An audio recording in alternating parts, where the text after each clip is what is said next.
An ex-con must team up with an ex-hero to break into a facility and steal a teeny weapon of mass destruction. Welcome to the Walt Vault with Michelle, Andre, Luis, and me, Emily. We're a family-friendly podcast where we pick a new Disney movie each week. We watch it, share our thoughts, and then relate it to pop culture, fandoms, and anything else that pops into our heads. Enjoy!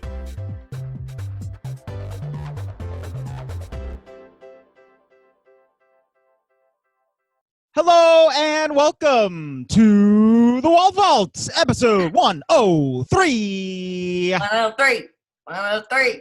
It's our 103rd episode. It's the Summer of Heroes.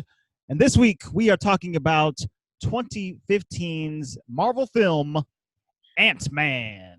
Ant-Man.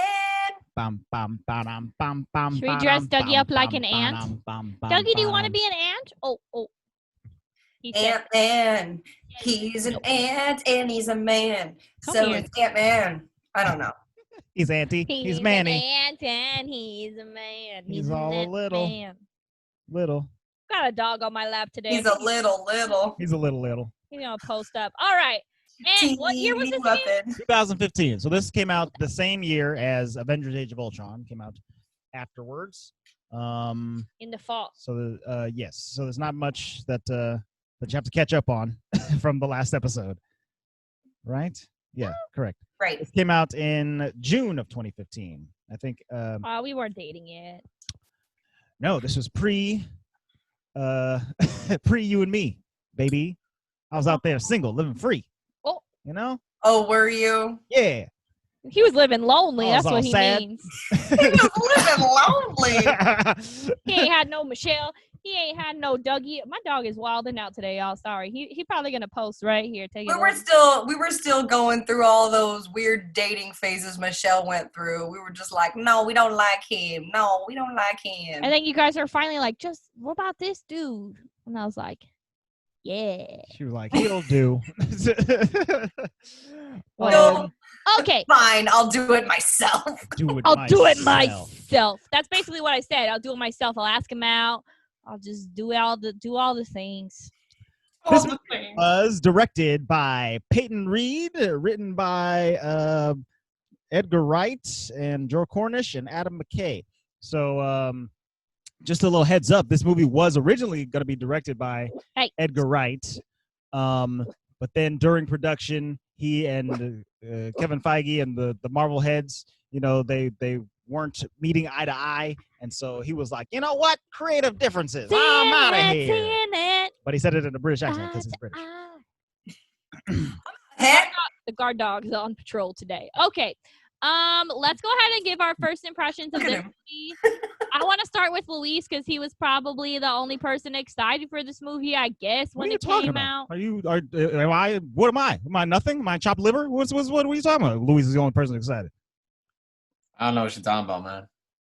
I, for one, was not excited. I but wasn't Luis either. was So men very against excited. women right now, I guess. Luis, go ahead. Start with your first impression of the Ant-Man. I love it. I love it. One of my Love it. favorite Marvel movies up there with Guardians of the Galaxy. It's pretty fun. I like this since the beginning, since day one. I've always liked it. However, did not like it too much at the beginning. If you didn't see him, he was pointing at me. Okay.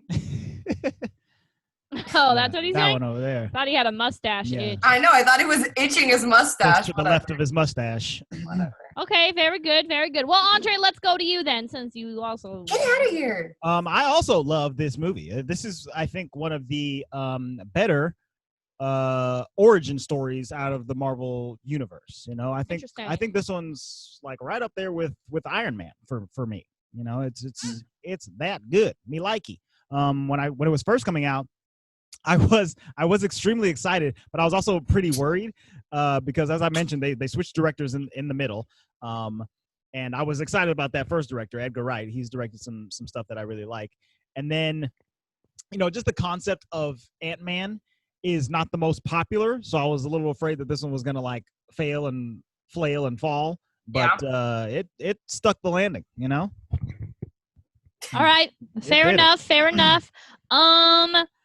There's probably 2 movies in the Marvel Universe that I was not excited about.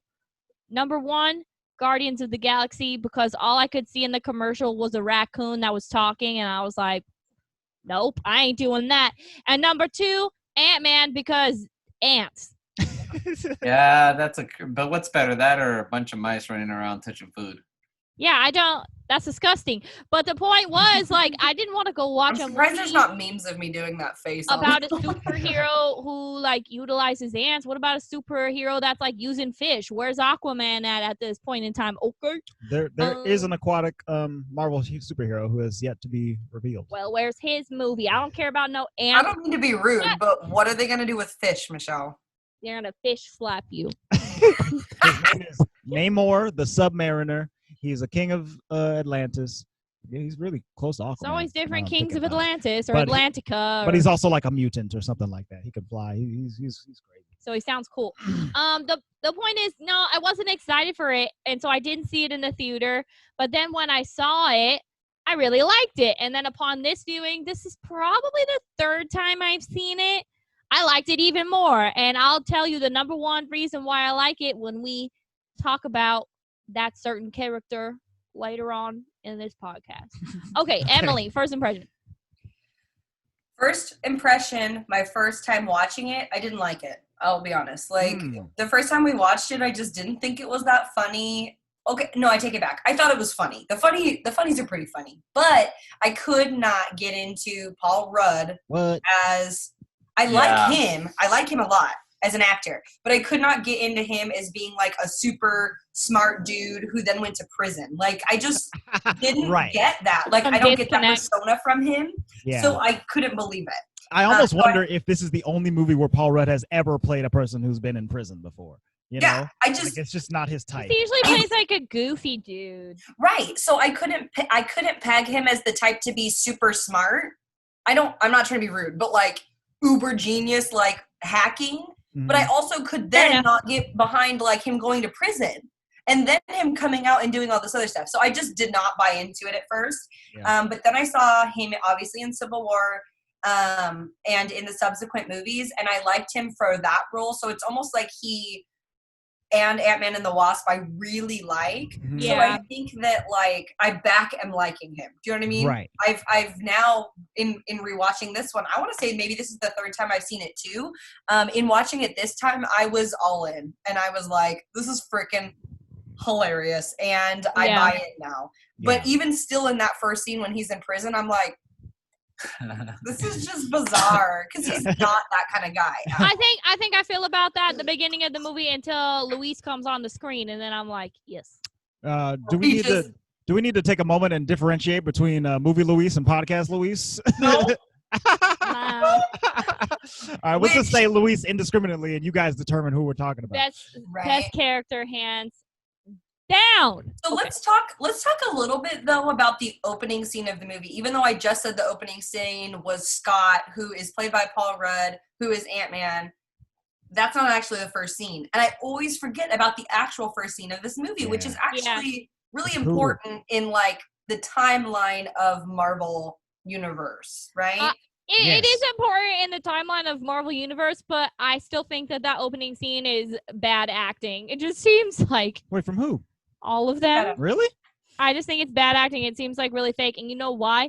It's because all I can think of is the guy who plays Howard Stark. Uh-huh. All I can see is Mad Men in my head. And he's a perfect Howard Stark, if you ask me. Yeah, he's really good. Yeah? Heck yeah. Because, if Tony Stark's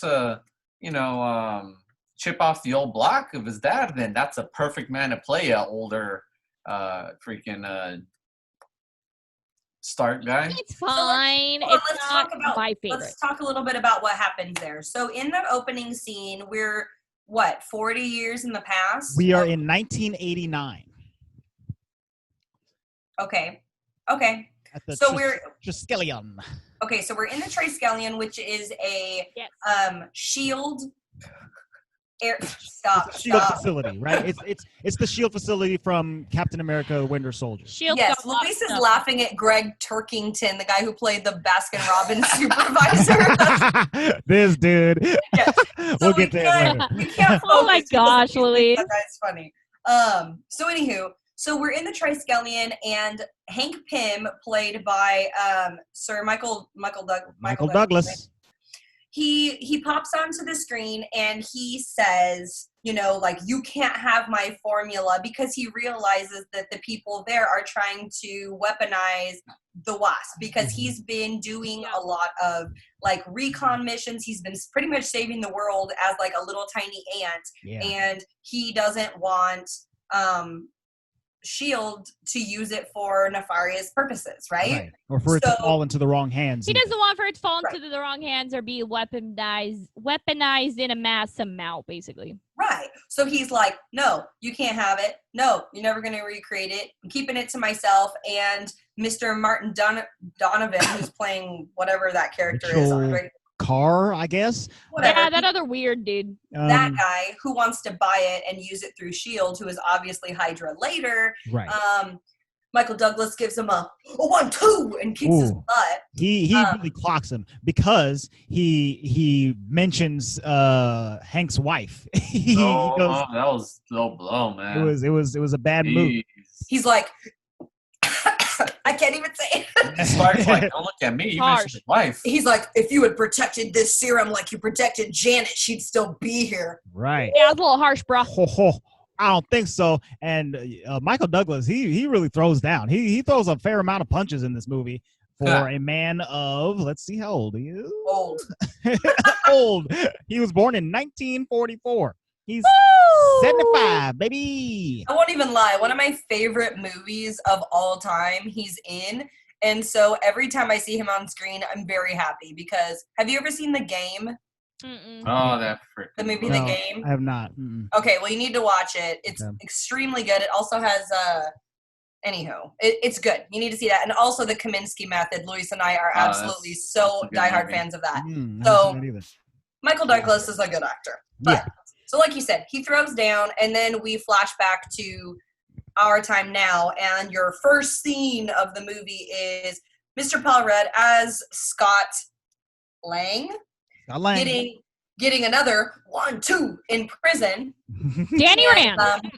He's getting out of prison, and so he's getting his goodbye punch from Peaches. So funny. The Peach. And then he gets let out of San Quentin. And this is actually really interesting, and I think, it's funny that we keep bringing up where we live, but it's funny because we are very close to San Quentin based on where we geographically live. Yeah. I've seen it. I've driven right by it multiple times. You've driven by San Quentin probably 100 times in our life. I've been there. I haven't actually been inside the prison itself. Andre, why you been in San Quentin? My father is a correctional officer. Yeah. And so he has friends who are also correctional officers. One of his buddies transferred over to San Quentin, and he lived like on the island that San Quentin actually is at. His house was like, 1 mile away from the prison. That makes sense. So I went over there and I could see it from a distance. So it's like in the Bay Area, and we're like an hour and a half, not even an hour and a half. We're like an hour from the Bay Area. Anytime there's a anytime movie, you go into San Francisco. Yeah, anytime there's like a movie in San Francisco, I'm like, hello, I know you. Right. Like, you're going to show us that Chinese restaurant on the corner? I ate there. Yeah, I know. And then anytime there's a movie in New York, I'm like, whatever. Probably I don't know this. Hey, I wanna jump back to Hank Pym real quick. I just want to give you guys just a little bit of history on his character. Sure. In the comics, Hank Pym is Ant-Man, right? He's the OG. He's the main OG Ant-Man. He's Ant-Man #1, and he's on the original Avengers team with Hulk, Thor, Iron Man, and the Wasp. Okay. Did I miss somebody? Oh, and Captain America. Right, yeah, with all of them. Okay. He's on that team, and while he's on that team, he is the one who actually creates Ultron. So to jump back to Age of Ultron, he is like the mastermind behind that AI technology. Which would kind of make sense because he is extremely smart. He's extremely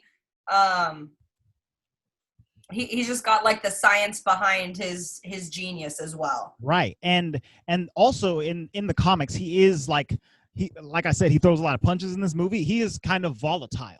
Like he is an angry dude. And he seems like it, honestly. And there are like allusions to him like committing domestic violence against the Wasp in the comics throughout his history and whatnot. And so when that guy made the jab at Janet in the very beginning and he punched him out, I was like, oh, this movie is gonna be great. They got Hank Pym down to a T.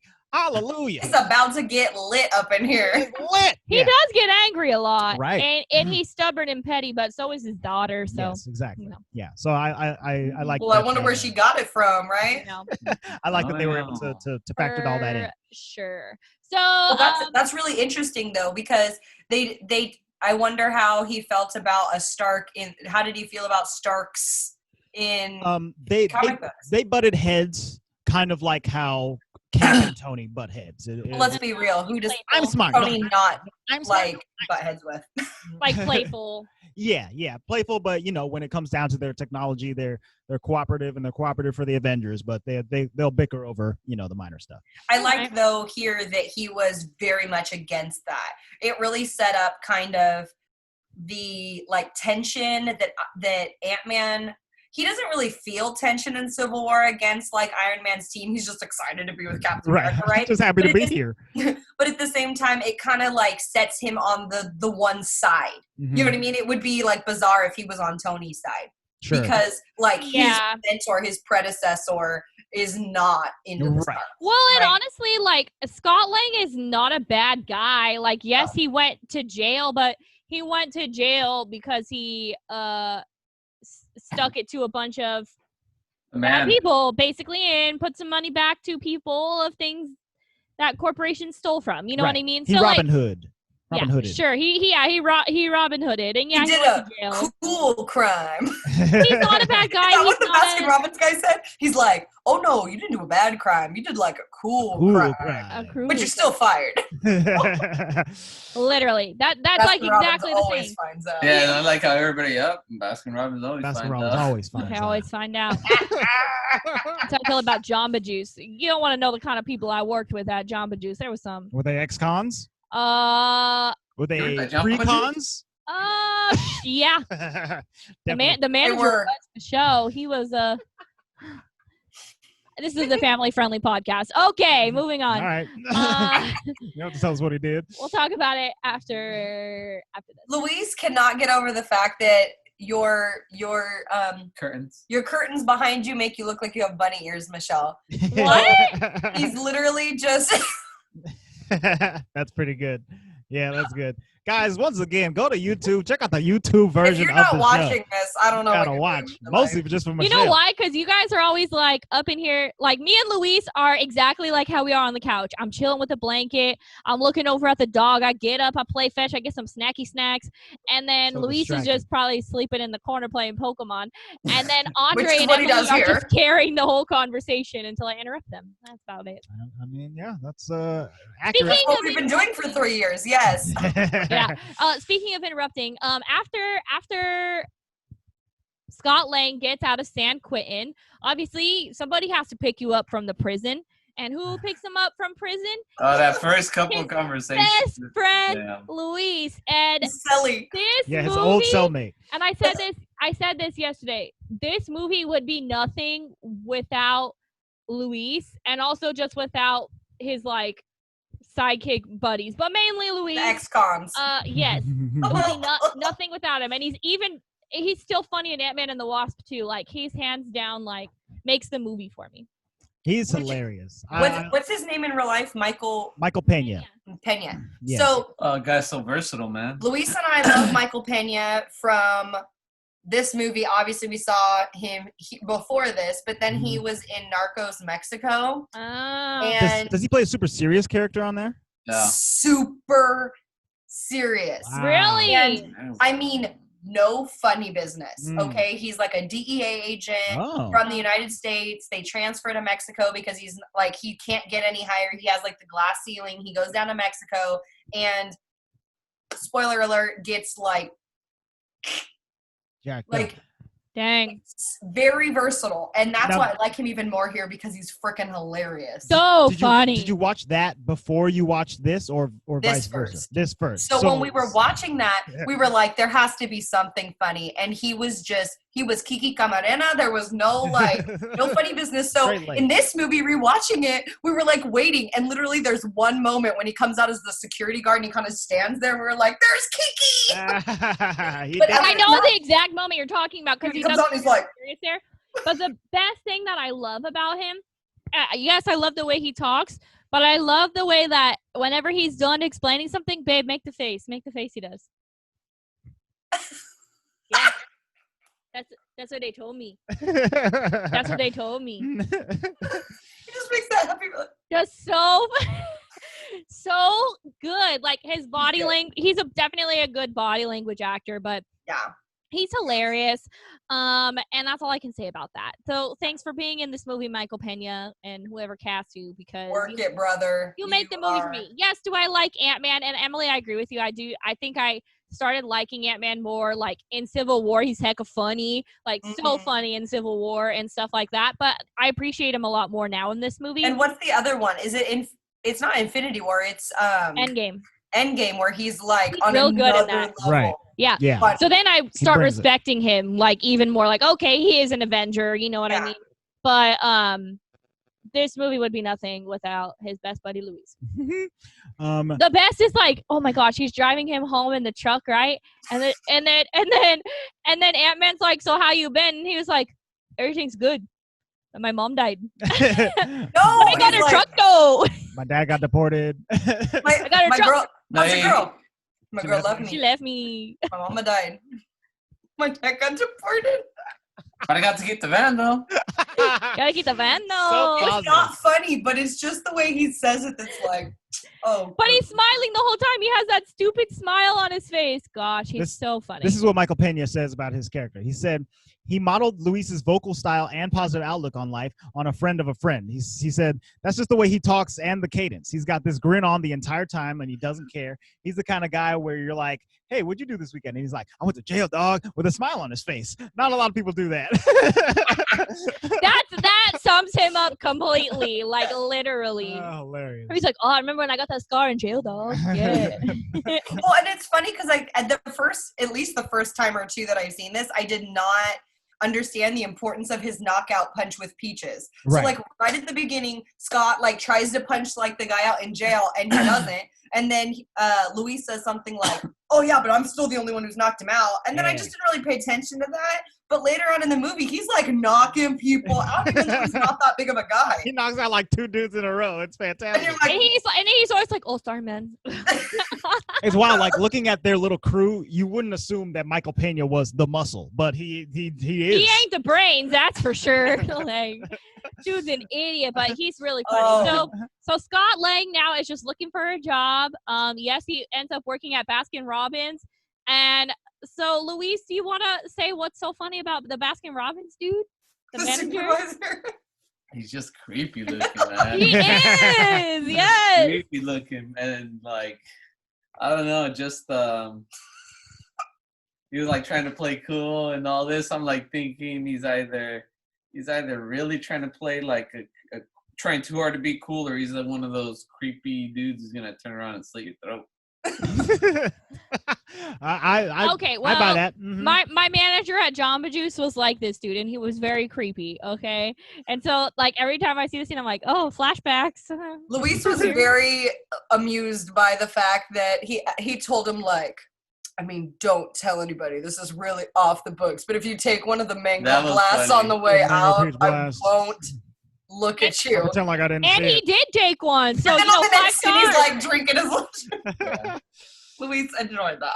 Baskin Robbins always finds out, man. They always, and I love that Luis even says that. He's like, what happened, man? He's like, I got fired. Oh, Baskin Robbins always finds out. And then I think the other two say something similar in that respect.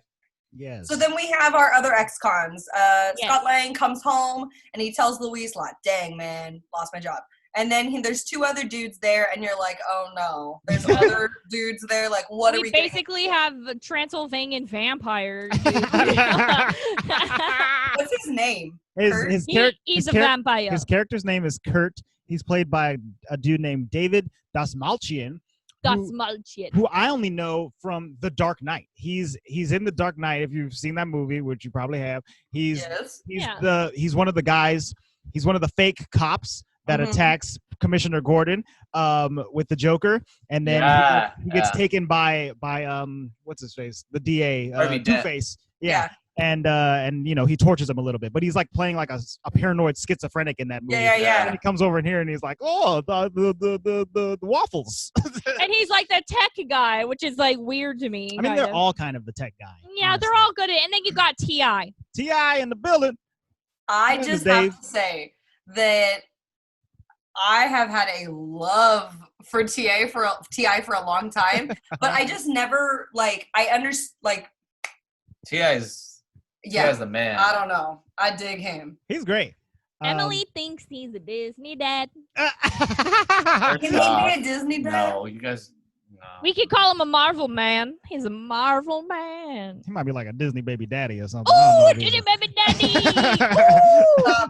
I think the only other thing I've seen T.I. act in is what's that movie called? I think it was called Atlanta, or was it called Atlanta? I don't remember. It was a movie, and he was like the star, and you know, it was like an up and coming rapper. I mean, it was a T.I. movie, but he's good in this. I like his performance. I thought he was. I think he's funny. Yeah. I think he's real funny when he steals the freaking car. So funny. Hilarious. So they're all ex-cons, and they kind of want Scott to do another deal, and he's like, no, I'm done with this. I have to work now. I need to go find another job. And we see that he goes to, well, he thinks he's going to go visit his daughter, but he basically just crashes her birthday party. He's not invited. He can't afford child support, right? He's an ex-con. He doesn't have a job. His ex-wife is getting married to a cop of all people, played by Bobby Cannavale. You know, but through all this, he's still trying to stay positive. And I love that he gives his daughter like the ugliest freaking toy on her birthday, and she's like, cool. But it's because so that's ugly. All I love it. Dude, man. Yeah. It's so ugly. That's what I really like his daughter, especially in Ant-Man and the Wasp.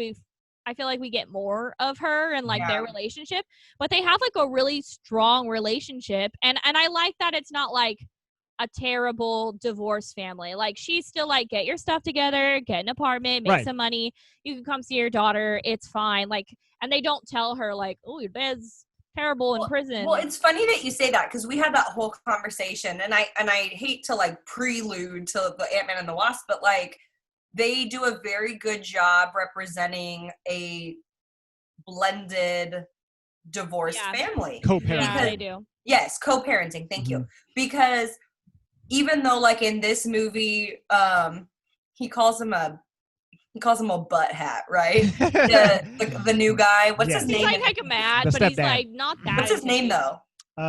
What is the character's name? It doesn't matter. Whatever. The new stepdad. Paxton. Paxton. So Paxton, you can tell there's like all this tension and stuff, but by the next movie, they're literally like one big happy family. And it's actually nice to see that on screen, because you always see like so much tension and so much like crap that it was actually really nice to see that. Like Scott, he walks into the birthday party and Paxton comes in and is like, you got to get out of here, dude. You're not supposed to be here. This is my new girl's place. You got to chill. And, you know, in my mind, it immediately flashes to like, these dudes are going to get into a fight because, but it's because like Scott has showed up. Banter, kind of. Because Scott, he's like a really personable, charming kind of guy. Yeah. And he doesn't come in wanting to be confrontational or anything like that. And he doesn't get aggressive or angry at any point during that conversation. He's just like, well, I wanted to be here because it's my daughter's birthday and I love her so much and I bought her this super ugly doll. That was no doll. It was like a weird freaking like animal or something. It was like a bunny, I think. Yeah, it was a wannabe bunny. It was like awful. It looked like a Night at Freddy. What is it? Night at Freddy's? Five Nights at Freddy's. It was Five Nights at Freddy. Yeah, it kind of did, huh? Yeah. So Scott's ex-wife, Judy Greer, she tells him like, dude, you can't just keep showing up here like this. You really got to get your stuff together. You get your stuff together, get a job, get an apartment, start paying child support. Then we'll talk about visitation. And then I feel so bad because then he like has this paper and he's like trying to figure out, and it's like it's like over a year basically until he would be able to see his daughter if he does that. So he goes back to his friends. He's like, what's that freaking tip, man? You know, you gotta see his daughter. And he's not a bad guy, so I'm not like, oh, okay, like, Scott, please be smart about this so you don't end up in jail. But which, I mean, can we just pause for a second, like, and talk about just how sad that is? Yeah. Like, I'm not saying that it's sad because, like, the mom did anything wrong. I understand. I can 100% see her point of view, but, like, that he can't get a job, dude. He has such a hard time trying to, like, support himself that it's going to take him literally that long to be able to see her. So he feels like not the easiest way, because it's not like he's trying to find the easy way out, but, like, the only amenable way for him to do this is to turn to crime. Like, he's unfortunately, I feel like that is. Well, and that's because once you get started in that and you go to jail, it's like really hard to get out of it. Yeah, absolutely. That's what I'm saying. Like, it's kind of a fun thing. That's kind of a good thing that this movie kind of brings to light. It's like you go to prison and you spend 3 years there. Someone's got to be willing to take a chance. That's how long he was in. He spent 3 years away from his daughter. He comes back. He tries to see her, and it's impossible because now his ex-wife kind of has a grudge against him. He can't get a job because he's an ex-convict and nobody wants to hire him. So that's hard to. It's just a cycle. Harder and harder and harder to get anything done if you've ever gone to prison. And you know, the thing that he went to prison for, from some aspects, could be considered a good thing. You know, it wasn't even he wasn't a violent crime. He's not a bad guy. It wasn't thievery. Technically, I burgled. I was a cat burglar. Yeah, technically, he's freaking the Hobbit. Okay, he's a burglar. I'm gonna go pop up some popcorn. Okay, bye. Good. She hit me in the head. Get out of here. Do you want to go pop some popcorn? We got popcorn. No popcorn in this house. We're not popcorn. What were we saying? Oh, so yeah, so Scott basically decides to take the job. Yes. So then comes one of the best Luis montages, because there's always a good Luis montage. It might be the best scene in the whole movie. I mean, the explanation of the tip. And it's really fun because the first time you watch it, like, you might really see it, but like the second or third time you see this scene or scenes like it, because they do it multiple times throughout the Luis Dumbs, right? Yes. You see he's telling the story and he's telling you way too many details. Like, dude, pare it down, right? So he's telling you all of these extraneous things, and he's like giving you the dialogue of the conversation versus just this is what happened. He's giving you like word for word. But the people they're seeing on the screen as a flashback are literally they're lip syncing to Luis's story, and it's but with Luis's voice. It's so good. Funny. Oh, it's so good. Especially when he throws like a lady in there. I don't know why, but that makes it extra funny. Because they're always way too dramatic. Like, they're as dramatic as his voice is. It's not like they would actually say it that way. Yes. It's like this is what you have to picture while Luis is telling the story, because that's how expressive he is in all his details. I really do love the extra details. Like, I was looking at fine art. You know I like art. And, you know, I was drinking reds, but I don't really like reds. But there was this really fancy rosé, and so it like really saved the day. We were good. So then I was looking at this art. You're like, hello. Come on, man. So yeah, basically he has heard from a friend of a friend of a friend through some different people that this old man's house he is gone and it's empty, and he's got a big old safe and a bunch of loot in there, and all they got to do is slip in, grab the stuff, and get out. That's all. The best part of that, Luis looked at it. We looked at each other and we were like, that is not any information. Like, he's old. He has a lot of money, and he has a safe. It's just the guy has a big safe. You literally know nothing about that. Okay, sounds good. Doing it. Like, I got a lockbox, you know? Somebody could be like, oh, this dude. I have a safe. He's got a bad back. It's not going to hit you. Lockbox. All I got to do is get in there, get out. It's perfect. Hundreds of thousands of dollars. In Monopoly money. Yes. So they begin planning their big heist, their small heist, I guess, right? And the plan is basically just get in, disable the security system, slip in through a window, and then crack the safe and get out. I think the good thing, though, is that they really do, like, in the cinema kind of montagey way, they really show you all of the skills of the different ex-cons. Right. Like they do have very good Yeah, they got skills. They got I don't do you call them skills? yeah, they're skilled.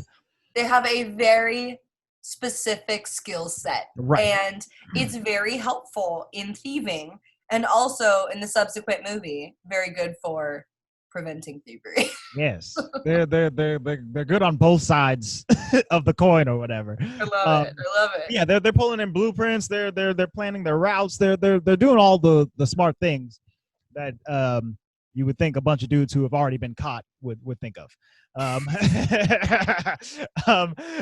So they show up at the house, and Scott gets to show off his skills, right? So he is learned it in the arts of parkour. He hops over a wall. He climbs up the side of the house. What is it? Doesn't he have like a master's or a doctorate or something? In like civil engineering, I think. Electrical engineering. That's right. Like, okay. Right. So he is legitimately a very smart dude, and he goes in. He disables the security system in like 5 seconds flat. And I know, when he's climbing that wall, I was like, wait, Ant-Man or Spider-Man? Parkour! Yeah. Parkour! He slips in, he finds the safe, but it's way more high-tech than what any of them planned. It has a fingerprint sensor. So then he has to go and MacGyver a fingerprint off of a door handle, and he uses some glue and some heat and fire, and then Your simple fingerprint trick. Yeah, simple. I guess that I never would have thought of. I was like, I would have been out of there. I would have been like, too hard. Bye. Bye. Let's go out the same window I came in. I know, right? So he bypasses the fingerprint sensor, and then they find the safe. But the safe is also way more heavy duty than what they anticipated for just this old man's house. He has a safe that was built in 1910 that is made of the same materials as the Titanic. Mr. Pym. Oh my god. Yeah, I don't remember what it was. Mr. Pym. Mr. Pym. Wow. Basically, the only way to break into it is to make it really, really, really cold. Right, because the metal expands, but the something doesn't. I don't know. So he pours in some water into nitrogen, liquid nitrogen. Well, he pours in water, and then he freezes the water with liquid nitrogen, which is what I was about to say. Thank you. He sets up like, guys, calm down. He sets up a sheet and a mattress, and the safe explodes, falls on the sheet, hit, all the pins hit the sheet, so he's not making a lot of noise. He's a smart dude.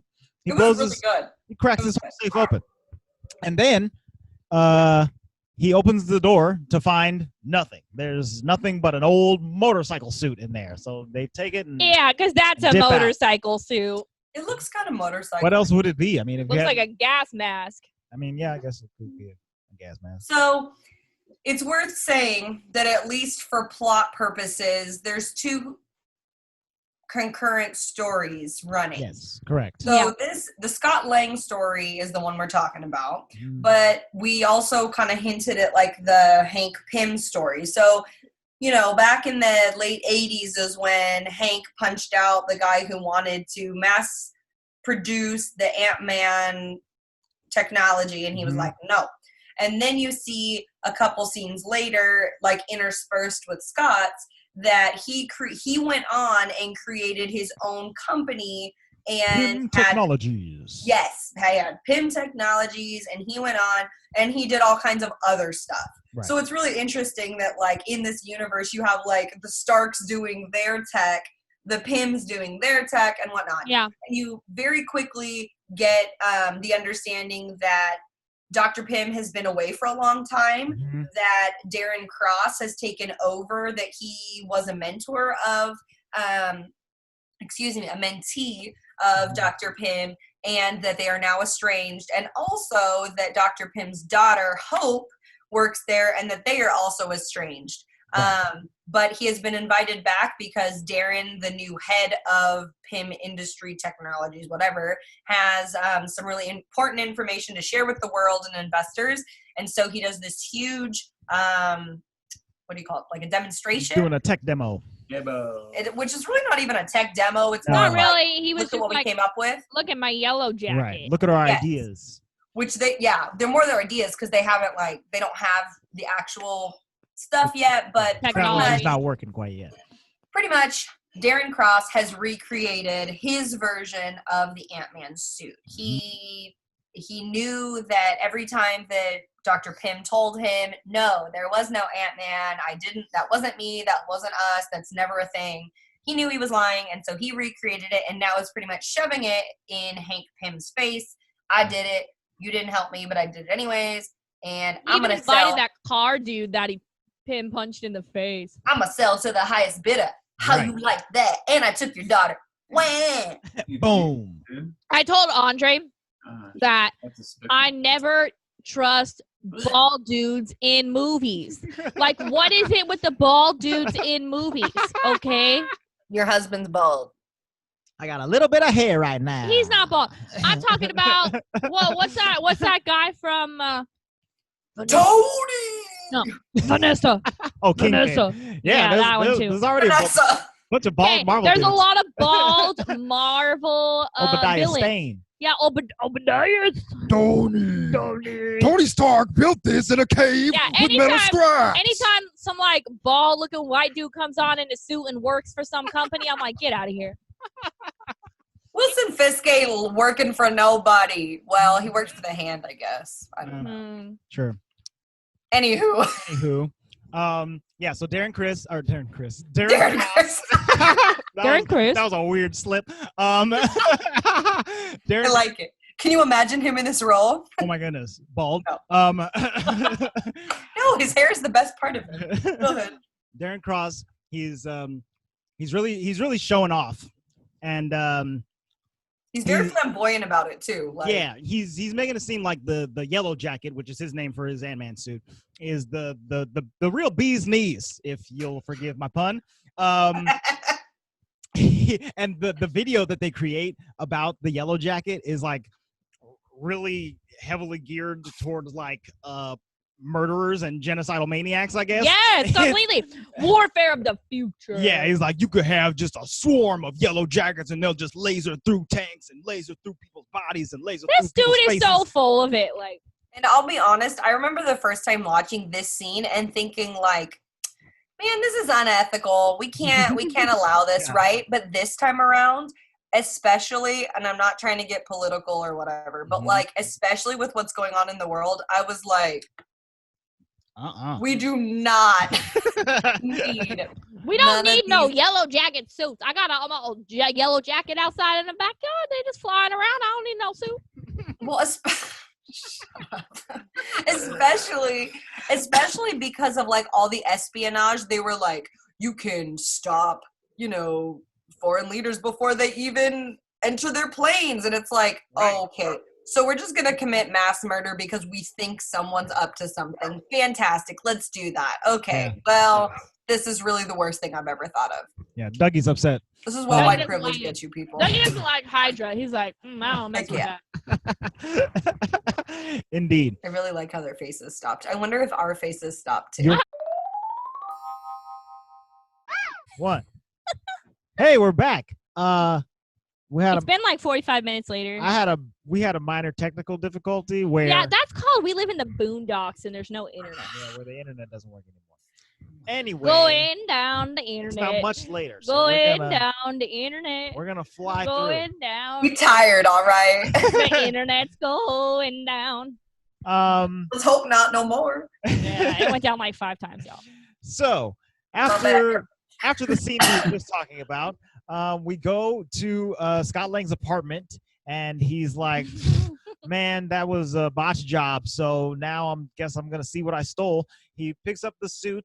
He tinkers with it. He checks it out. He looks at a Pym particle and whatnot. He puts it on, and then he hops in the bathtub to see himself better, and then he presses the button on the suit and shrinks into the size of a itty ant. And I will say the best part is like every time he's Ant-Man, like shrunken down to the size of an ant, I feel like I'm watching like Honey, We Shrunk Ourselves or Honey, I Shrunk the Kids with all the like giant bugs and stuff like that, but like done way better, obviously. Yeah, I've never seen that, but I would assume so. Oh, it's so good. It's good. All the perspective shots in this are fantastic.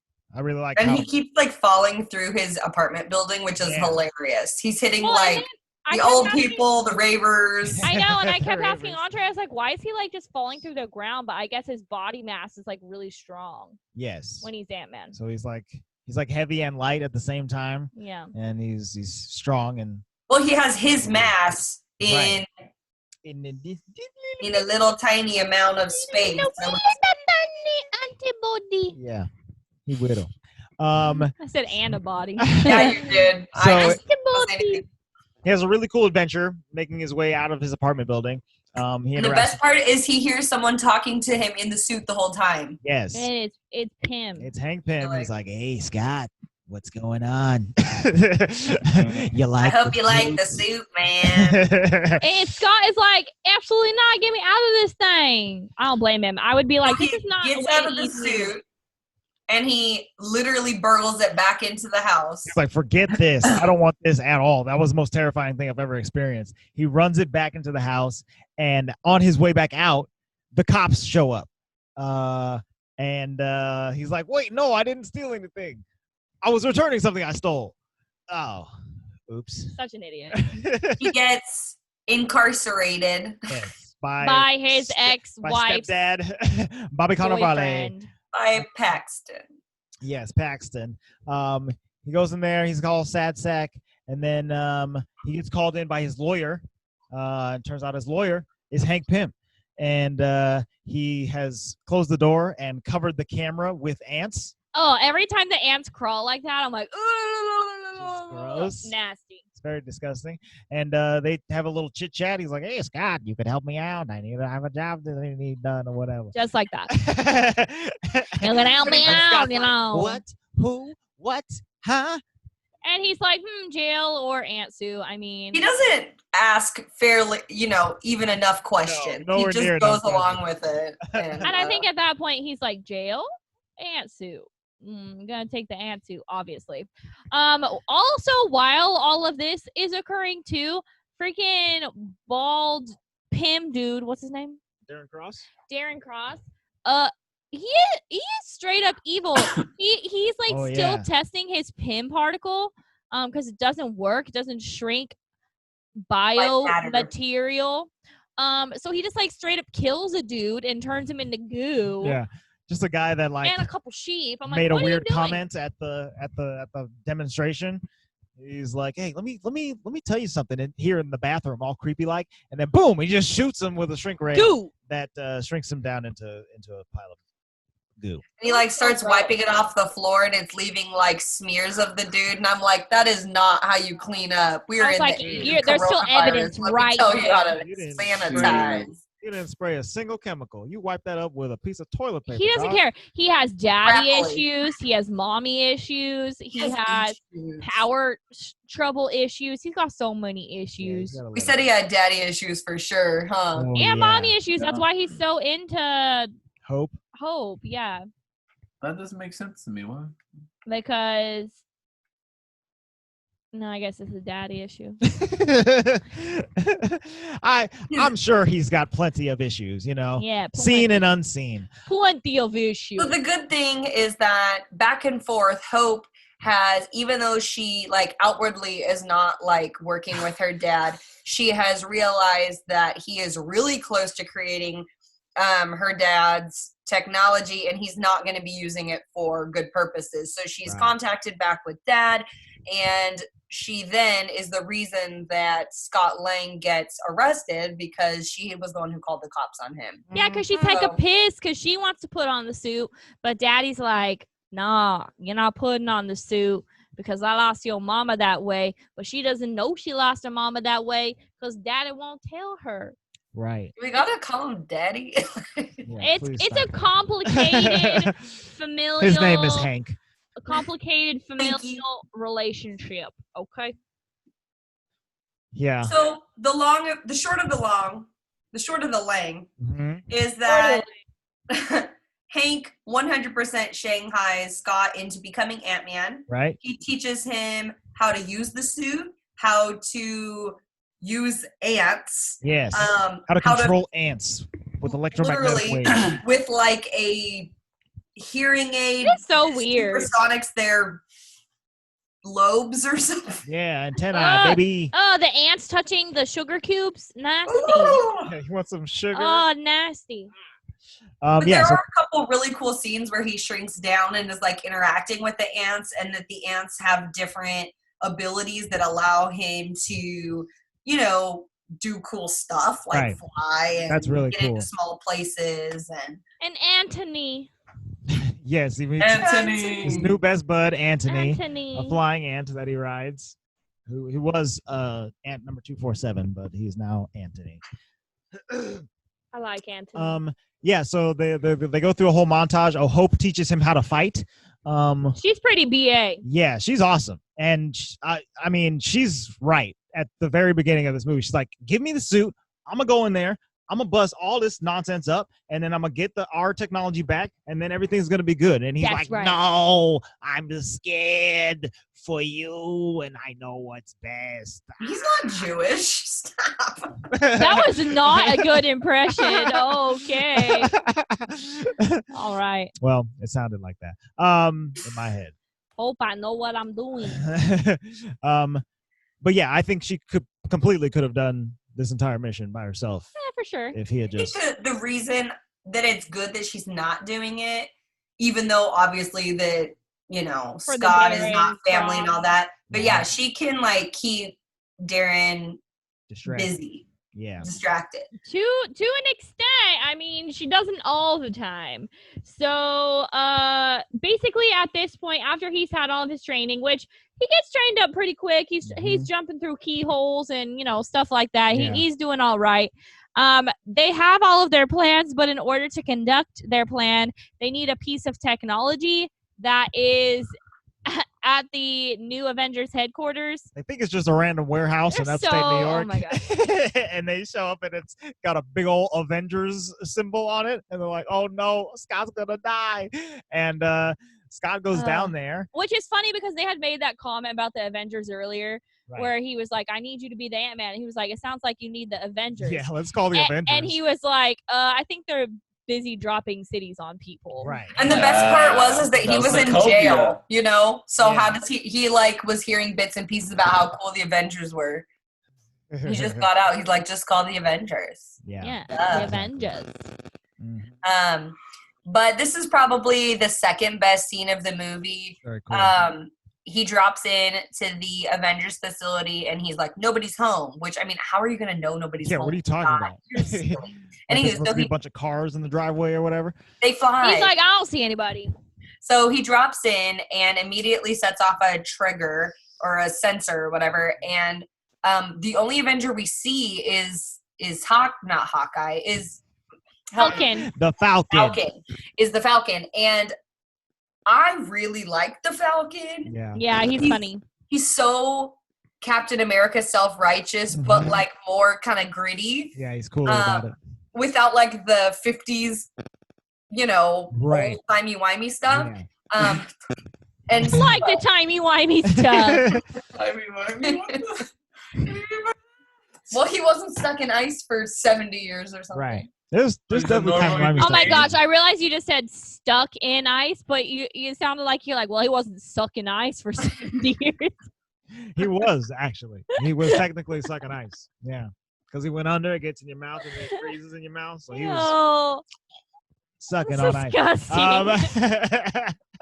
Anywho, Sam is like a new Avenger after the last movie, and he's left alone there to guard the Avengers facility, or is just the only one at home, right? Yeah. And so him and Scott fight pretty much, and I love that Scott apologizes the entire time they're fighting. He's just like, you seem like a really cool guy. I'm really sorry that I have to break in here and get this little piece of technology. And right. It's very cute. And Falcon is like, no, we ain't doing this. But basically Falcon gets his Tushy beat, and I love that he's like, don't tell Cap about this. Under no circumstances will you tell Cap about this. It was cool the way they fought too, because Ant-Man he kept going small, but Falcon can see him because of his cool Hawk vision goggles or whatever. Yeah, I like. You see why I called him Hawkeye? He has Hawk eyes. In the comics, Falcon has a pet hawk. Is it a hawk? Or maybe it is. Probably a falcon. I don't know. He's got a bird. He got a bird called Red Wing, and he can communicate with it telepathically. Okay. That's cool. So yes, they get out of there. And Ant-Man has successfully stolen the piece of technology from Avengers Mansion or Avengers facility.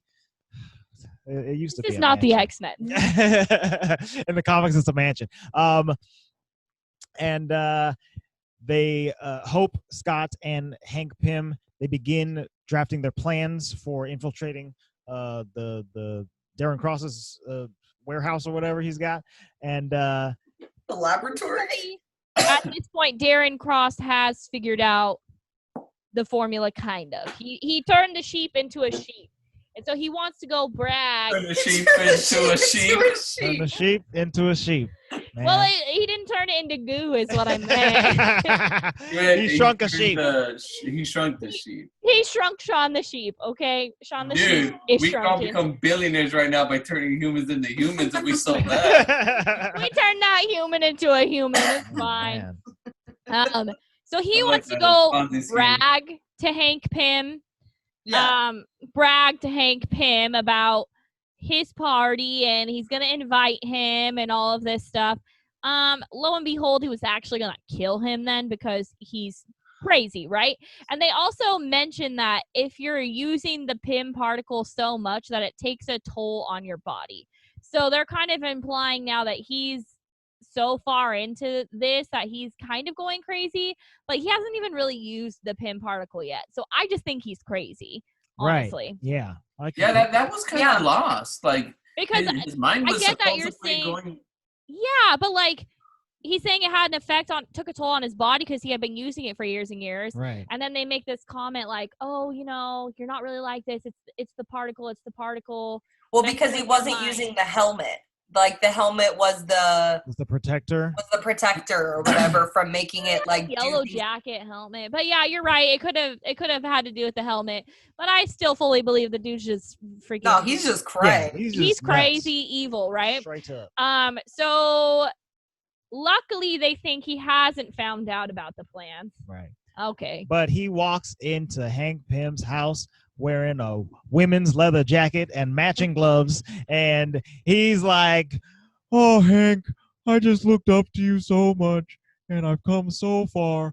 I'm the best. Why didn't you love me? Why'd you throw me away, Hank?" And then he immediately calls Hope after, and it's like, "I just saw Hank.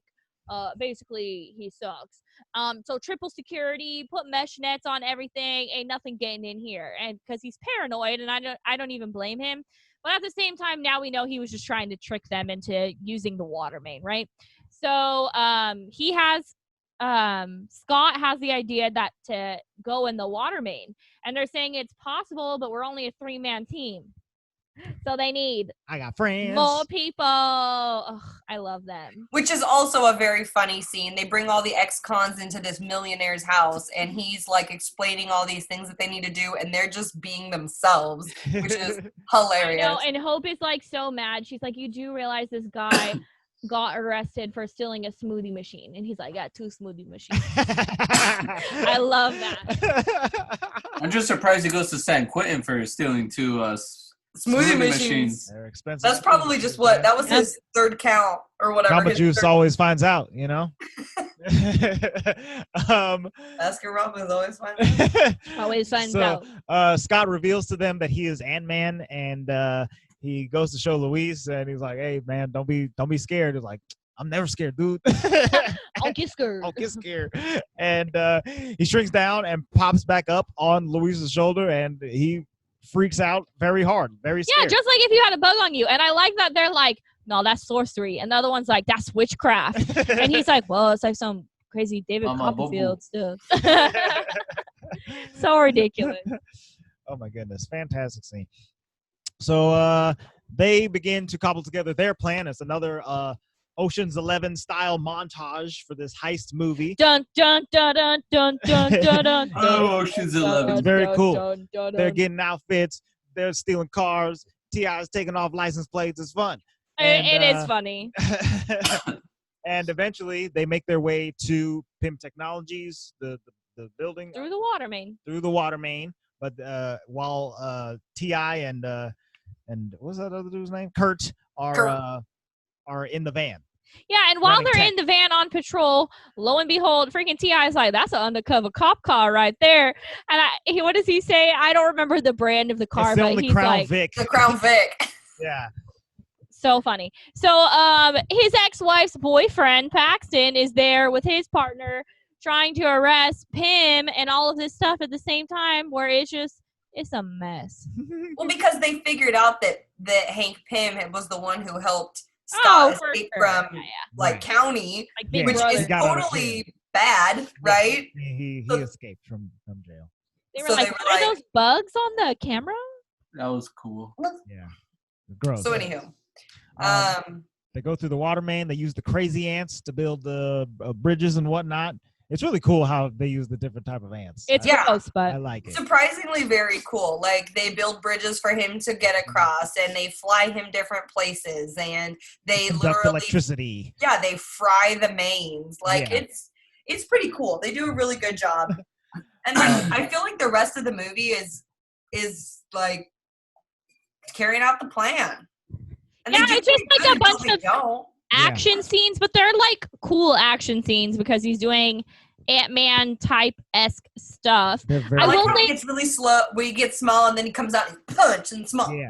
Yeah. That's awesome. Oh, like how he's like shifting but phasing between the sizes. There's one point where he's like running through a model of like the building, and so he's like the model size or whatever, and it's getting all blown up. It looks really cool. It's awesome. And I would say all of that in the Pym Technologies is good. Like them setting the traps and them getting set up by Can you tell Luis to sit up? This is the movie he actually likes. Tell him to pay attention.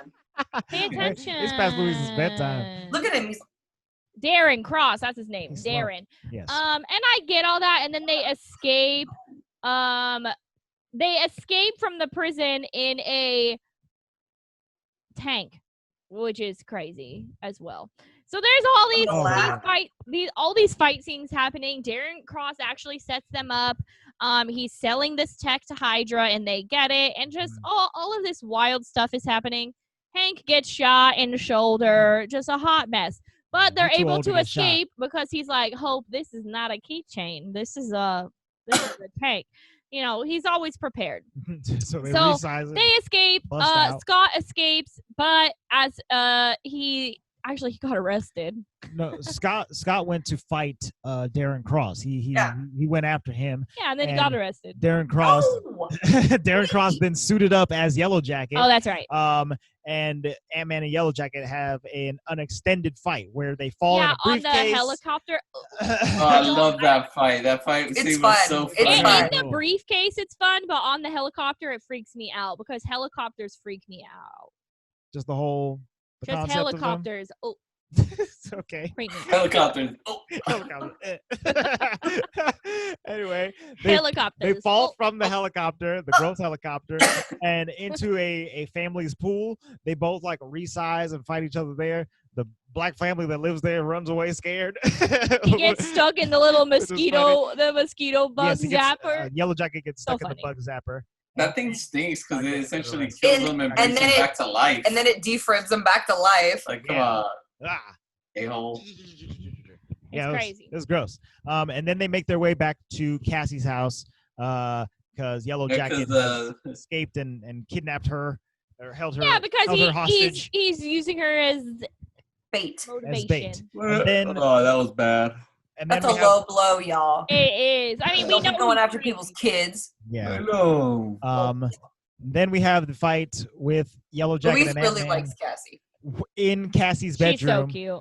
Amongst her playset. So they both get real That's the best fight scene. That is the best fight scene, but I also Thomas the Train Engine. I think my favorite part is like when it's close up, right, and you see the lasers, it's like boom, and it's like all these loud sounds, and then when they fade out to the real life, it's like ding, And it's just like a tiny little sound, and the laser lights are like pew pew pew pew.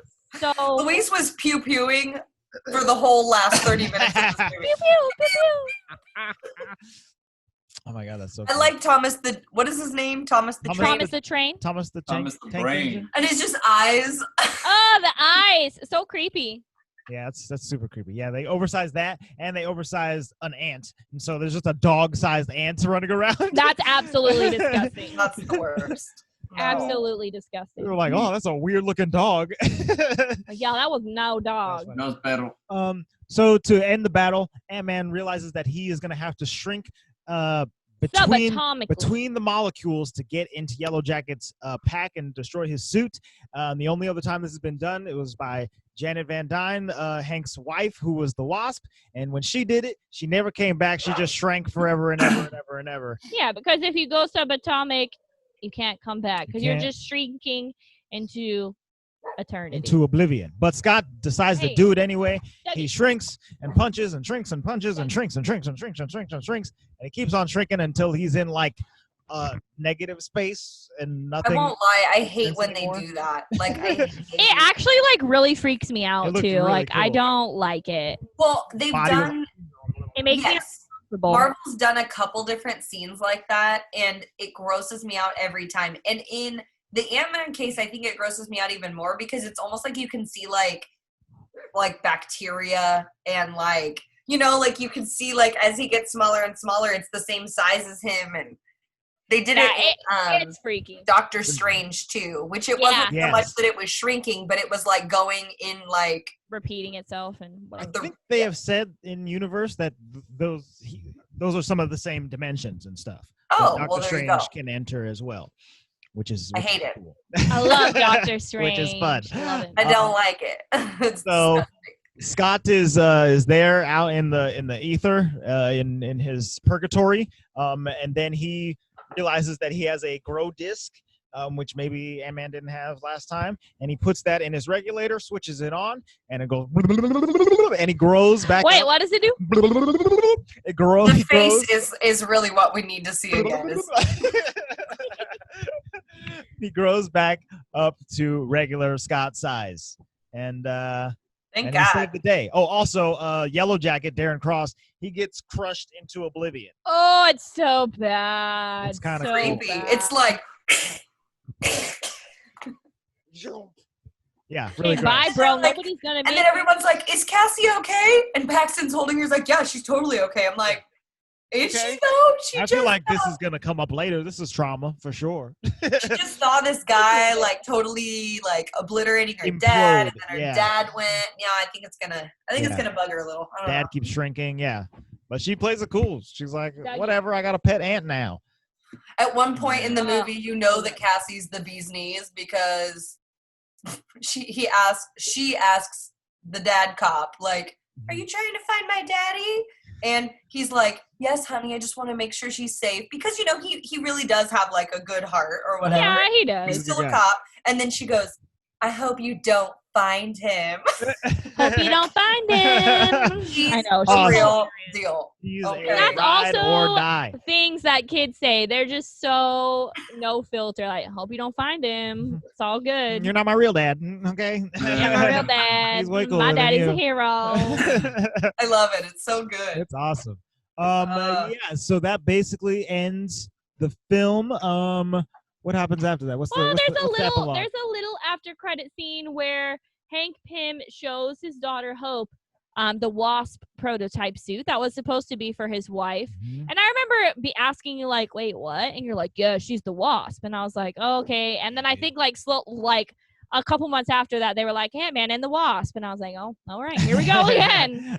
I get it. That was It's a only very good sequel. Yeah. I really like that one. It is a really good sequel. It's a really good story concept. Them like trying to go subatomic to get the mom, and it sets it up for Endgame too. It's so cool. Yeah, it does. Indeedy. Yeah, so that's Ant-Man. Oh, and the second one too. There was a second one at the end. What was it? I think I was in the it the bathroom. Civil War one? Yeah, Where well, it had stupid face in it. That's right. So it's Cap and Falcon. Oh, yeah. And they walk in, and who is laying on a table but silver-armed Bucky Barnes?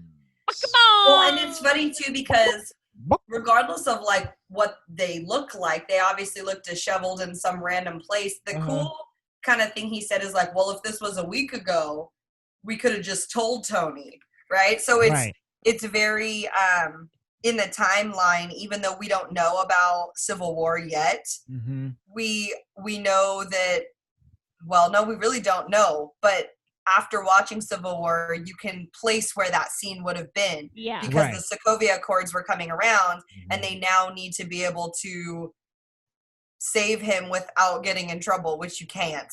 Impossible. So, Impossible. Not mad about it. Things are happening every day. Just in case you wanted to know. All right. Just in case. All right. Let's do money talk. All Money right. talk. Let's talk that money. Ant-Man had a budget of Probably not a lot, right? where'd the budget go? Oh, $130 million. Oh, okay, that's a lot, So- but not compared to Avengers. That's a lot, but it's not $300 million like a couple of the movies we've done have been. Also, it was an hour and 57 minutes. It was pretty short for a Marvel movie. Yeah, not I'm too mad bad. about it again. And it grossed a worldwide total of $519 million. So, $500 million, which compared to some of the other Marvel movies isn't that much, but compared to every other movie is still a buttload. Yeah, it's a ton of money. And it actually is like a really good, fun Marvel movie. I feel like if you're there are certain Marvel movies, like, you have to be in the mood for it, right? Yeah. Like, you have to be like, I'm down to watch a 2.5-hour movie right now that's very serious and a lot of things are going to happen. But you could put on Ant-Man and, like, Thor Ragnarok and do chores around the house and it's, like, happy-go-lucky. You know what I mean? Agreed. I mean, that's true. Yeah. Especially if you've seen them a couple times, they're excellent. Yeah, you could just put it background. on and be like, I kind of want to watch this right now. For you know? sure. Indeed. I think it's funny because right here, like, roll down and look at the poster. Like, I feel like the poster is just not in any way. Yeah, I don't. It does really not like show it. you what this movie's about whatsoever. It's supposed to be a Also, miniature Ant-Man Ant-Man looks thing. weird there. I feel like they're Like, It this was just it looks like 8 Mile to me. right. I feel Yeah, like him with his busted up eyebrow right I feel there. like there was a much better poster where it was like just a small man the size of an ant, and then it said Ant-Man all big or something like that. This is just very, like, 90s drama. I don't know. It's a really bad cover, I think. Yeah, Anyhow. Dun, dun, Poster. dun. Not like you made it or anything, Andre. right. I yeah. have to make a comment about Ant-Man's theme song. I think he has one of the best songs of the Marvel characters. I agree. It's dope. Mm. It's like jazzy. We were singing it all day yesterday. Bum, bum, ba-dum, bum, bum, ba-dum, bum, bum, ba-dum, bum, bum, ba-dum. I guess that. Oh, it's funny that you say that. I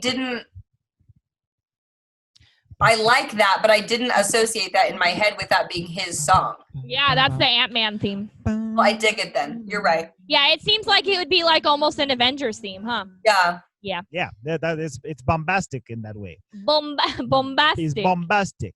This movie got an 83% on Rotten Tomatoes, an audience score of 86%. Critic Census says, led by a charming performance from Paul Rudd, Ant-Man offers Marvel thrills on an appropriately smaller scale, albeit not as smoothly as its most successful predecessor. Fair enough.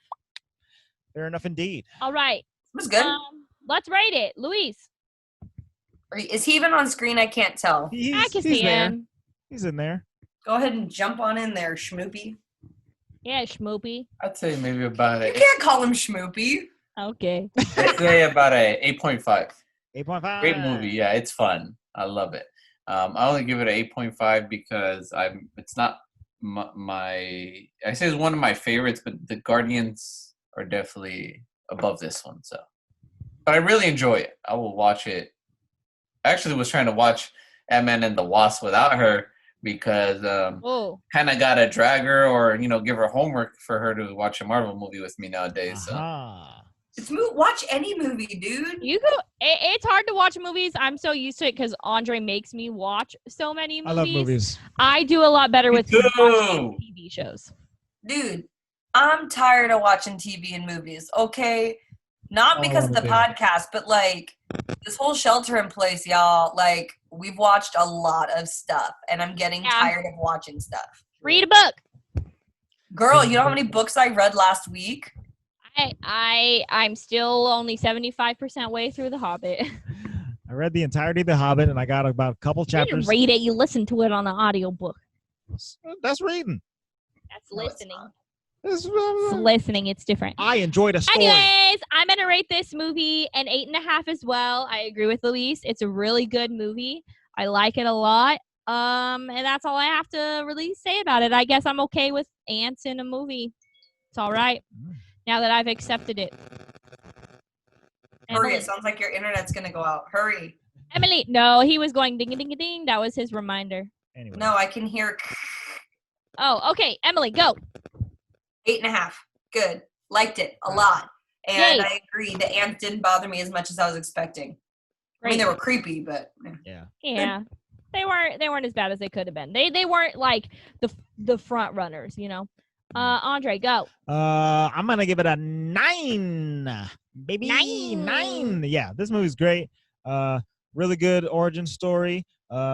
Fantastic creative action scenes. Very funny performances from Paul Rudd and Michael Douglas. The amount of punching and joking that he's doing in this movie is just great. I love it. And Michael Pena. Oh my God, standout, breakout star. I'm gonna have to watch Narcos Mexico just to see more of this dude. I know we still haven't watched Narcos. So. He's dope. Yeah, 9. That's all the scores. We all did it. We all did it. And guess what we're doing next week? My favorite Avengers movie, or it might be my favorite Avengers movie. Civil War.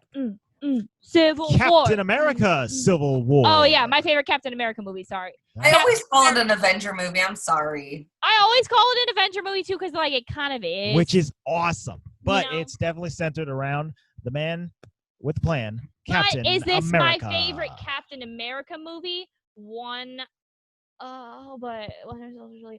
It's hard, man. It's a good movie, and I can't wait, and Emily doesn't like it, and I do. They're gonna fight each other. They're gonna fight. Oh, you want to know who is also gonna fight each other? Us. Oh, yeah, that's right. We're on opposite sides of this. I forgot. I just have fun watching movies.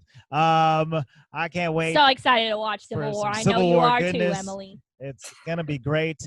Hey, you guys, this week is the last week that you can get your orders in for get that merch. Get that merch. Piece that merch. Okay, you trying to check this merch out? It's dope. What was that? Dope. We've got all kinds of designs. Dope. You can get Luis's face on your shirt.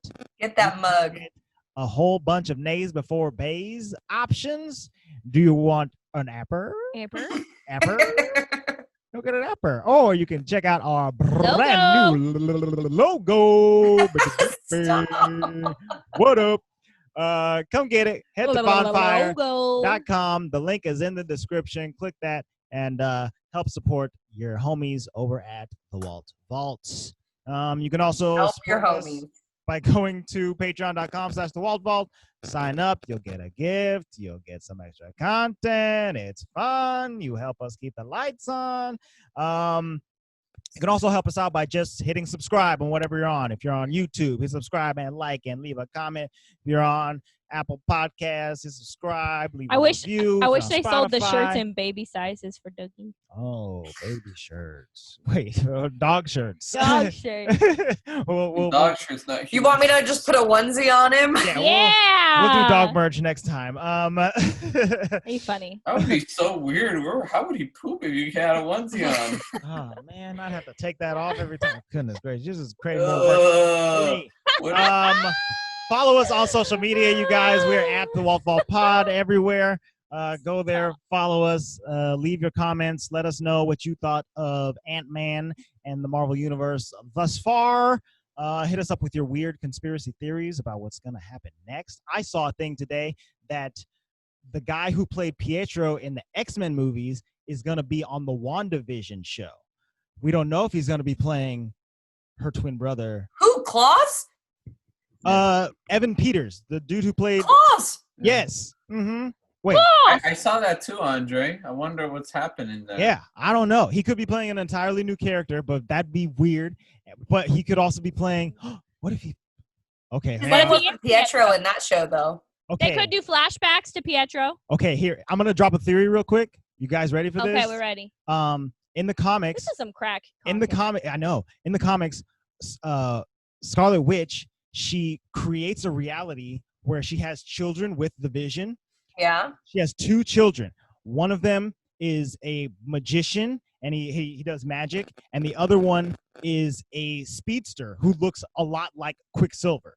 And what if Evan Peters is playing her son in one of these alternate realities? I mean, that makes sense because if you've seen like the commercials for it, she's always like dressed up kind of like a home wife or whatever. So it could be like an alternate. When's that coming out? Reality. I'm not sure. It got delayed once COVID hit and everything, but it should be sometime. They're essential workers. What the heck? Next year. Essential entertainment. Right? Yeah, essential entertainment. Let's go. All right, you guys. That's been it. Thank you guys so much for listening. Say bye, Dougie. All right, we will see you next time. He can't say bye. He's too busy patrolling the area. Patrolling for safety. We love you very much. Black Lives Matter. The vault is now closed.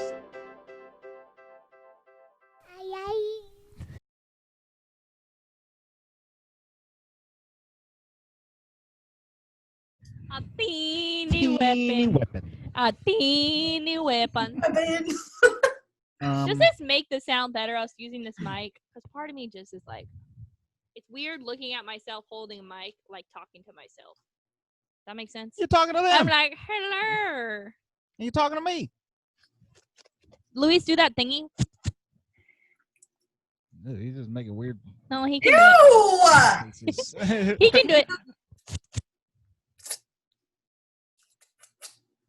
Come on. Do it. Okay, let's get started. The best part is he recorded all that. I did, yeah. I did not realize that. I have that footage.